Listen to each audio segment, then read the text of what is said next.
Faly miarabanao ary manonona ny firarian-tsoa sy ny fiadanan'ny tompo aminao. Ankehitriny isika dia hiaraka hitondram-bavaka namany iray indray. Tsy iza zany fa hialanina izay azony tsy fahasalamana ny rainy.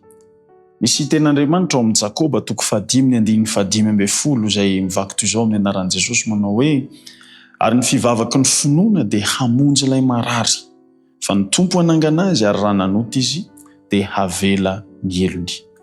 Hitoky amin'izany teny fikasana izany tsika hivavaka amin'ny finoana mba hazona fanasitranana ho an'izany mpianakaviana izany andao hivavaka isika. Tombo Andriamanitra rainay eo, ianao ilay Andriamanitra inonay fa miaino anay mandrakariva. Ianao ilay Andriamanitra izay mahita ny manjoanay. Ianao ilay Andriamanitra izay mandre ny vavaka asandratray. Mangataka izay ankehitriny hamelanao ny elokay, amindranao fohy indrindra ho amin'ny dadan'ny alanina izay marary ankehitriny.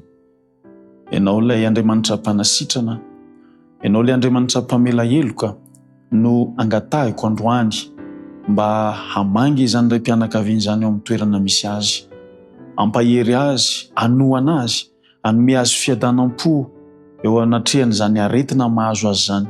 Ary raha mety ianao Tompo dia mba hikasika ny faritra marary sy loharanona aretiny ka hanasitrana azy. Dia hisaotra anao ary hanome voninahitra ny anaranao. Andriamanitra, ampio ihany koa mandritra n'izany fotoana izany mba hanantena ilay fiainana mandrakizay izay tsy misy fanaintainana, tsy misy aretina intsony. Ary azonay antoka Andriamanitra fa ianao dia heno izany vavaka izay asandatra izany. Tononona sy riana amin'ny anaran'i Jesosy mivavaka. Amen.